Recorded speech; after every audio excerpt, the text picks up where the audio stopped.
Senhor é meu pastor, nada me faltará. Caminhar me faz em verdes pastos, guia-me mansamente a águas tranquilas. Refrigera minha alma, guia-me pelas veredas da justiça por amor de seu nome. Ainda que eu caminhasse pelo vale das sombras da morte, eu não temeria mal algum, porque tu estás comigo. A tua vara e o teu cajado me consolam.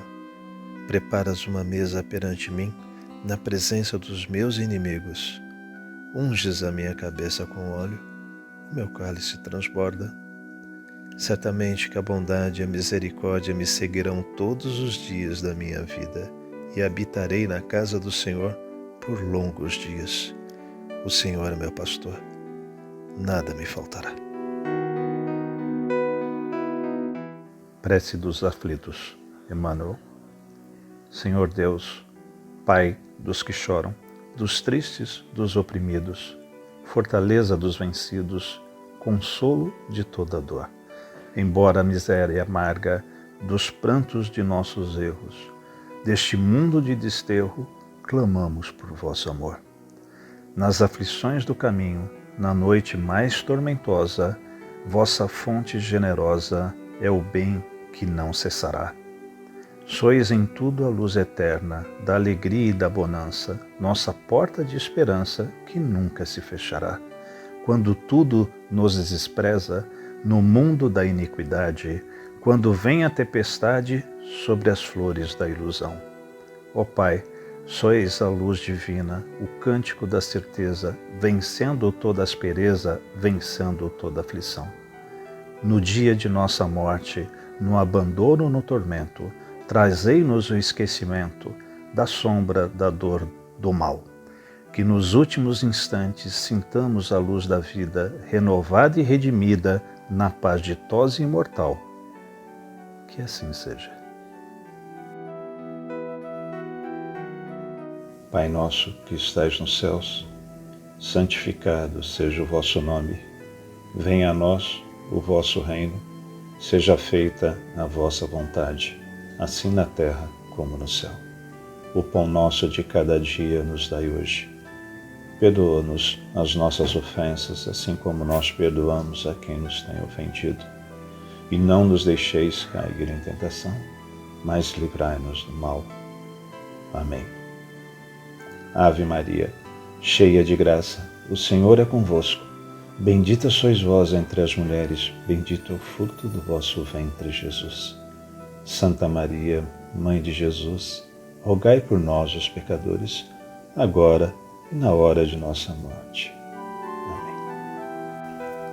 Primeiramente, rendendo graças ao Pai, pedimos humildemente para que Ele possa nos potencializar, para conseguirmos elevar o nosso pensamento, a nossa frequência, para estarmos envoltos em Tua presença, Pai. Pelo decurso de seus enviados, os espíritos superiores, unidos e em conjunto, nos colocamos à disposição para sermos instrumentos de Tua vontade, que possamos ser úteis no estudo e aprendizado do Evangelho que hoje nos coloca.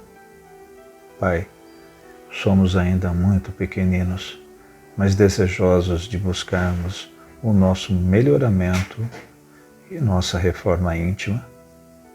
Pela vossa misericórdia, te suplicamos auxílio para transmutarmos as pesadas energias que ainda nos prendem a este mundo de ilusão. Te pedimos forças para lutarmos contra as nossas imperfeições, humildade para enxergar os nossos erros e coragem para corrigi-los, e que aproveitemos as oportunidades que nos concede no presente para sanarmos o mal que fizemos no passado. Pela vossa bênção, de nos ter possibilitado o exercício diário do Teu reino em nós, somos desejosos de nos unificar a Ti, pois já nos ensinastes que tudo está em nós e em tudo se manifesta.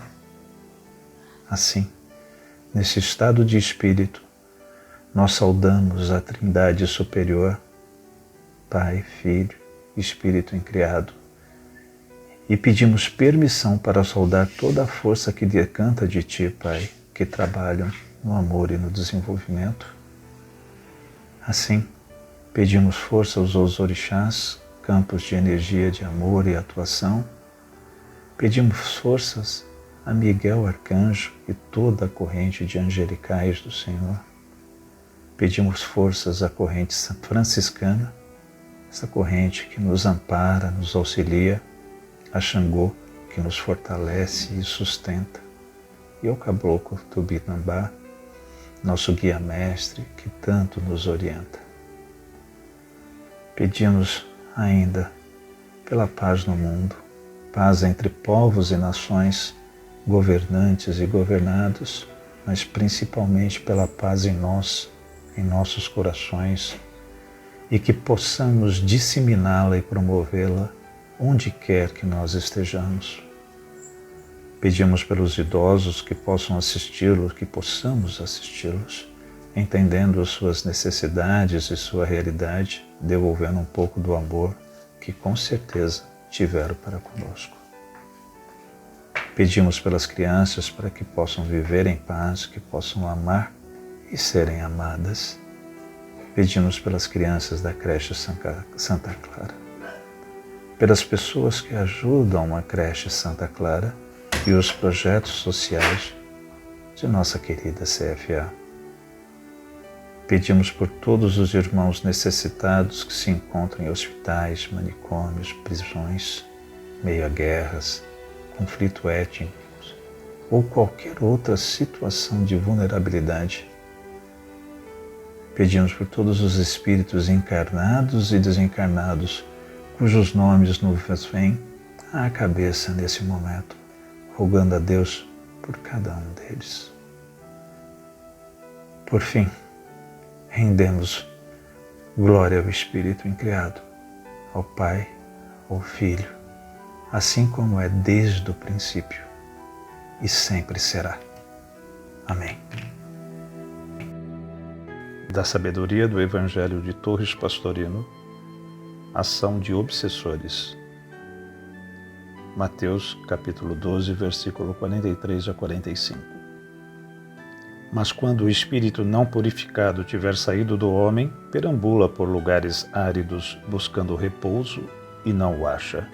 Então diz: voltarei para minha casa de onde saí, e ao chegar, encontra desocupada, varrida e arrumada. Vai então e leva consigo 7 outros espíritos piores que ele, e ali entram e habitam, e a condição posterior desse homem torna-se pior que a anterior. Assim acontecerá também a essa geração má. Explicação de Torres Pastorino.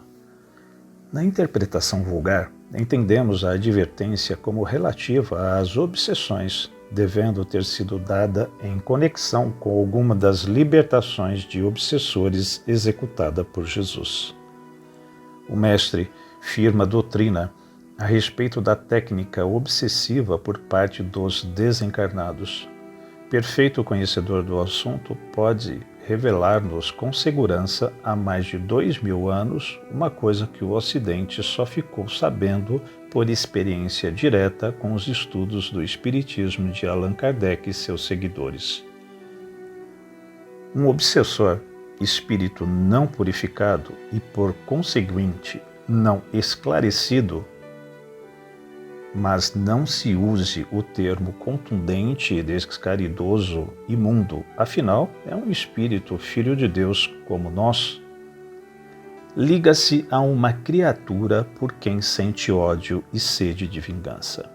Ora, o ódio é o desequilíbrio de um amor, frustrado por qualquer motivo, e quanto maior o amor, mais fundo o ódio. Uma vez ligado fluidicamente à criatura, ou, na linguagem evangélica, tendo entrado nele, o obsessor passa a usufruir de todas as sensações e emoções da vítima, ao mesmo tempo que lhe injeta todas as suas próprias sensações, emoções e pensamentos, estabelecendo-se assim tenebroso intercâmbio de vibrações barônticas, muito desagradáveis para o encarnado, embora aprazíveis para o perseguidor. Ocorre que, quando por ação externa é ele desligado de sua vítima, se vê coagido a permanecer vagando no plano astral, que, mutável como é, apresenta a cada entidade o aspecto condizente com a sua evolução. Em se tratando, pois, de entidades não evoluídas, a ambiência astral manifesta-se como a exteriorização da imaginação de cada um, região ainda inóspita, árida, cansativa porque sem postos fixos de referência, já que é instável, onde o espírito não encontra repouso, porque sua desorganização mental faz que aí os sítios se modifiquem a cada alteração de pensamento. O repouso ou a paz só poderia provir de seu próprio âmago, do seu coração, e justamente aí reside a insatisfação frustrada e a rebeldia inconformada, que se projetam no intelecto, o qual, ao pensar, plasma os ambientes pavorosos em seu redor. Quando, porém, se vê desligado da vítima e aliviado das pressões fluídicas que o expulsaram daquele posto avançado de luta em que vivia empenhado, se sente descontrolado e confuso e tenta voltar. Ao chegar novamente, atraído pela sintonia vibratória, alguns ex-obsediados registram sensações desagradáveis pela ausência do peso do perseguidor a que estavam habituadas. E este vazio faz que subconscientemente, de novo, o atraiam para junto de si. Então, percebe o obsessor que há dificuldades em influenciar a antiga vítima. A casa está desocupada, varrida e arrumada. Significa isso que a personagem visada já se corrigiu de alguns defeitos, colocou em ordem suas emoções, reequilibrando sua áurea e se libertou das falsas imagens sugeridas pelo perseguidor espiritual. Talvez até tente injetar-lhe novos quadros astrais inferiores, sem encontrar ressonância. Ele perdeu a antiga ascendência. Regressa então, mas não desanima de seus objetivos. Consegue, nas rodas de entidades semelhantes a si, outros 7 piores que eles. A decepção com a evolução de quem ele considera seu inimigo faz nele crescer proporcionalmente a raiva e o desejo insano de derrubá-lo do ponto atingido. E não aceita obstáculos a seu ódio implacável. Ao lado dos 7 novos amigos e já eles subjugado, isto porque devedor de um obséquio que será cobrado até o último centavo. E mais os juros. Embora eles só aceitem a empreitada quando vem possibilidade de oferir boas vantagens de baixo teor.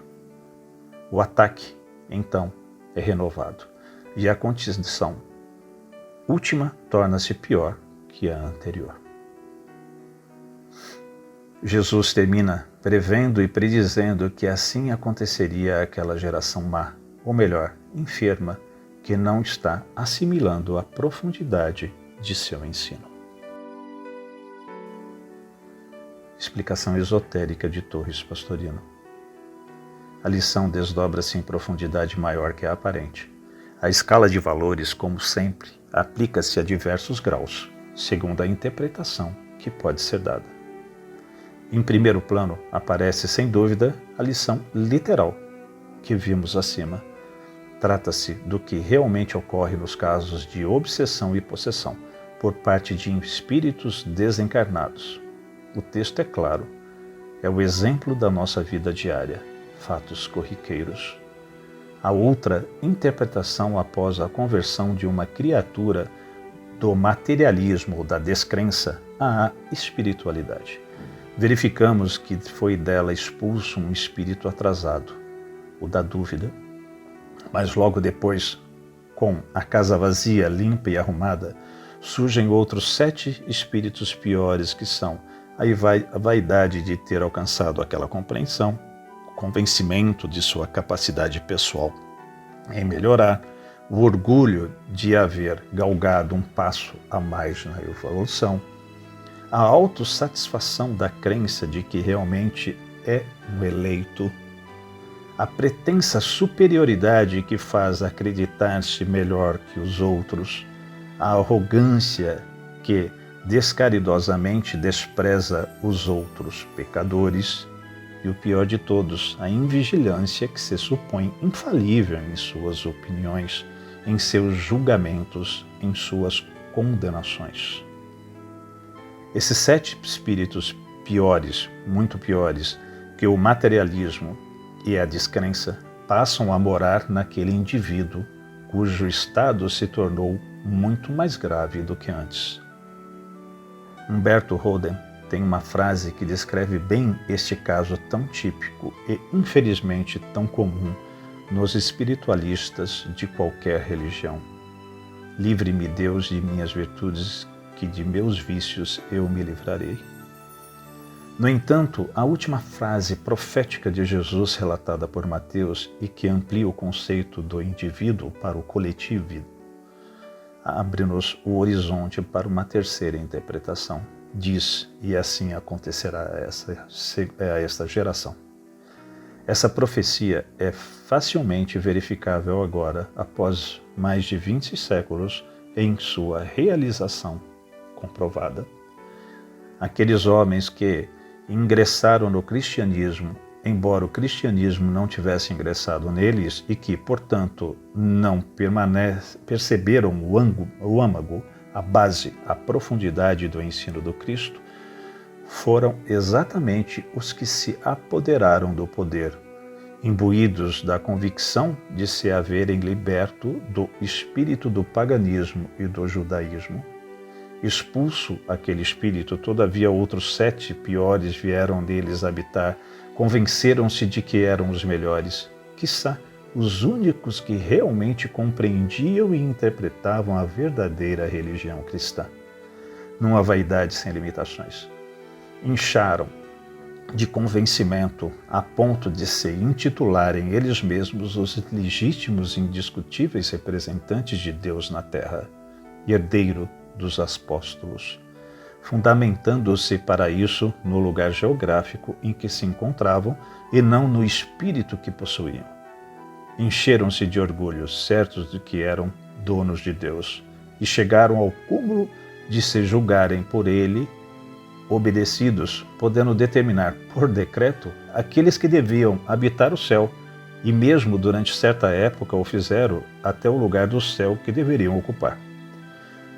Dormiram sobre os louros das conquistas de seus postos, com a autossatisfação de que eram escolhidos, os eleitos de Deus, os privilegiados do planeta.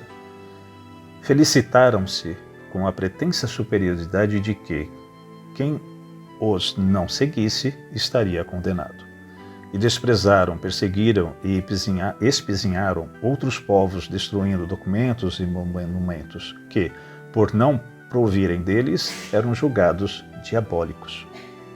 Cresceram em sua arrogância desmesurada, torturando, queimando e assassinando em nome de Deus. E como delegados seus, todos aqueles que lhes não queriam submeter e finalmente caíram na pior das invigilâncias, solenemente decretando-se a si mesmo como sendo infalíveis, pois o que diziam era o próprio Deus que falava por sua boca. Nos debruçando um pouco no texto que nos colocam hoje ao estudo, podemos observar 3 explicações com focos complementares. A primeira ensina-nos que a ligação entre o obsessor e o obsediado é fluídica, ou seja, acontece por meio de pensamento, por sintonia vibratória, não necessitando de contato físico ou presença. Essa ligação é geralmente advinda de uma frustração ou de um ódio, aqui com o sentido inverso de amor ou desejo de vingança. E quanto maior a frustração, maior será a ação implementada por esse obsessor. Esse obsessor, ele se alimenta de vibrações baixas do obsediado.